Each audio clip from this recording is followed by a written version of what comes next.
The Sacramento Kings are one of the NBA's biggest dark horses. Coming into the season, nobody thought the Kings would be where they are right now. Currently sitting in the third seed in the Western Conference with a record of 38-25. 13 games above 500 and only half a game behind the Memphis Grizzlies, who are losing Ja Morant indefinitely due to a suspension. Sacramento is going to steal that number 2 seed in just a couple of days, and it seems like it is inevitable. Just last night, this team took down a talented Pelicans team, and the craziest thing is, De'Aaron Fox didn't play. The Kings are deep, consistent, play with an edge, and are one of the scariest teams in the entire NBA. At this point, they are must-see TV every single time they touch the floor. In this video, I'll be breaking down the 3 major factors that will lead them, or that led them to a huge win over this Pelicans team without their all-star point guard. However, before we jump into the video, make sure you guys smash that like button real quick. It helps the channel out so much. And also, don't forget, if you are new here, make sure you guys subscribe. I will be covering the Kings and the rest of the NBA all year long. So join the family and turn on post notifications so you're notified every time I drop a video. And one last thing, comment down below who is the most underrated player on the Kings team right now. And without any further ado, let's get right into today's video.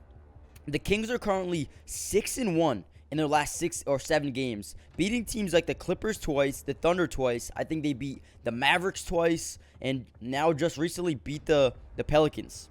In this game, the Kings won 123-108 in a dominating fashion.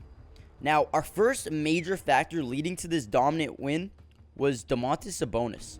Absolutely putting on a show last night and did what he had to do to lead this team to yet another win. Sabonis finished his game with 19 points, 11 rebounds, and 11 assists while shooting 8 of 13 from the floor and 1 of 1 from the three-point line. Sabonis was not only their biggest factor in this game, but he's also been one of their biggest X factors all year long. So far this season, he is averaging 18.9 points, 12.3 rebounds, and 7 assists per game while shooting 61% from the field and 36.6% from 3. Currently leading the entire NBA with the most double-doubles. One thing I do want to point out, though, in this game, it was tied up at 59-59 at halftime, and then coming out of the break, the Kings went on a massive run, 38-20. And from that point on, the game was pretty much over. The Kings offense just lit it up, and there was no stopping them. This leads us right into our second major factor, the incredible depth and firepower of this team. In this game, the Kings offense was on fire and proves to be, once again, one of the deepest teams in the NBA. They had 7 players in double-digit points, and another player was 1 point away from 10. So almost 8 players in this game. Keep in mind, they didn't have De'Aaron Fox. 8 guys almost had double-digit points, which makes them very well-balanced, versatile, and they're just incredible. That's all I want to say. But the first guy I really want to talk about is Davion Mitchell. I mean, he keeps stepping up in games where De'Aaron Fox can't play, and he's proving to be one of the NBA's best-kept secrets. Davion had 15 points and 6 assists while shooting 6 of 8 from the field and 3 of 4 from the three-point line. He's taken a step back in terms of averages from last season, but in terms of production, he can still produce whenever he's called upon, which makes him a truly special player. Now let's talk about another guy like Kevin Huerter. I mean, an absolute sniper for the Kings and probably one of the most underrated pickups of the entire offseason. In this game, Huerter dropped 25 points, 5 rebounds, and 8 assists, shooting an elite 9 of 16 from the floor and 6 of 10 from 3. He's been great all season long, but what I've noticed is when De'Aaron Fox doesn't play, he turns on a different switch and turns into a great playmaker, which gives the Kings a whole new dynamic and makes them even more versatile. And then we got to move on to guys like Harrison Barnes and Keegan Murray, the rookie.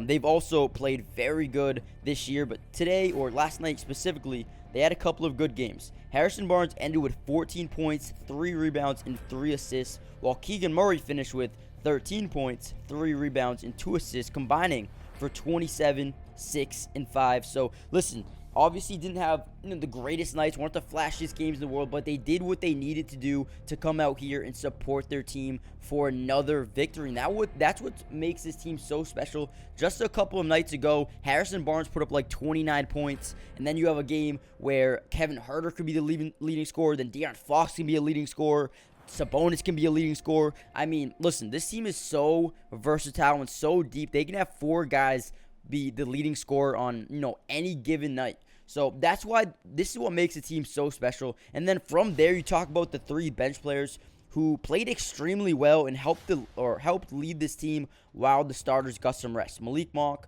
Trey Lyles, and Chimezie Metu. All 3 of these guys shot lights out and played a huge role in this game. Starting off with Trey Lyles. He played about 18 minutes in this game and put up 14 points, 5 rebounds, and 4 assists while shooting 6 of 9 from the field. I mean, guys, if you're playing 18 minutes in a game and putting up 14 points, 5 rebounds, and 4 assists, that is incredible. Trey Lyles has not only been good for this team, but he's also been a huge factor in their success coming off the bench and just being a spark plug. I love what Trey Lyles has been doing for the Kings over the past couple of months, or over the whole entire season, I should say. He's been one of the most underrated players in the entire league as well. And then you move on to a guy like Malik Monk, who's been an absolute steal for the Kings, pairing him up with his former college teammate, De'Aaron Fox. But last night, Malik Monk put up 11 points, shooting 3 of 4 from the field. Another good game. I mean, a couple of games ago, he dropped 40-something points versus the Clippers. Not sure exactly what it was, but he had a great game versus the Clippers. And he consistently comes out here and just provides, a shot creation off the bench, a guy who can be a spark plug and hit shots when the team is, the offense starts to get a little bit into a slump. Malik Monk's the guy who can come out here and put up some points, shooting the ball at a high level. And then lastly, I want to talk about Chimezie Metu. Also played about only 13 minutes, but had 9 points in 13 minutes. Another crazy stat. He had 2 rebounds, 2 assists, shooting a flawless 4 of 4 from the field. I mean, guys, when we just look at the shooting percentages of these guys, Trey Lyles 6 of 9 from the field, Malik Monk 3 of 4 from the field, and Metu 4 for 4 off the bench. I mean, guys, if you have these 3 guys playing at this level off the bench for the entire season, this is going to make this team almost unstoppable. The depth of the Kings have already proven to be great. As they continue to develop their team chemistry, this team is only going to get better and only going to get more scary. Now, before we jump into the third and final factor, make sure you guys hit that like button if you're enjoying the video so far. Also, subscribe to the channel and comment down below, how far do you think this Kings team can make it this season? Do you guys see them being a finals contender, or do you guys think they're maybe one more offseason away? Let me know what you guys think. So now getting into our third and final factor, leading to a great win for the Kings versus the Pelicans, was just the way they dominated throughout the whole second half of this game and led in almost every single major category. The Kings led this game in field goals attempted, field goal percentage, 3-point percentage, assists, steals. They had 5 less turnovers and had more points in the paint. As we already know, the Kings have one of the best offenses in all of basketball. But what we didn't know was that they were going to have the ability to perform at a high level without arguably their best player, which is so eye-opening, and this just goes to show how dangerous this team really is. The Sacramento Kings are starting to become the most terrifying team in the entire NBA, and they need to be taken seriously. This team is legit, and if their defense can come together and improve over the next couple of weeks before the playoffs, I can only imagine how great they can really be. Make sure you guys smash that like button, subscribe to the channel if you're new. We're going to be covering the Kings and the rest of the NBA all year long, so join the family. We also live stream games, so if you ever want to come hang out for a game, make sure you guys turn on post notifications so you're notified every time we go live. And I'll see you guys in the next video. Peace.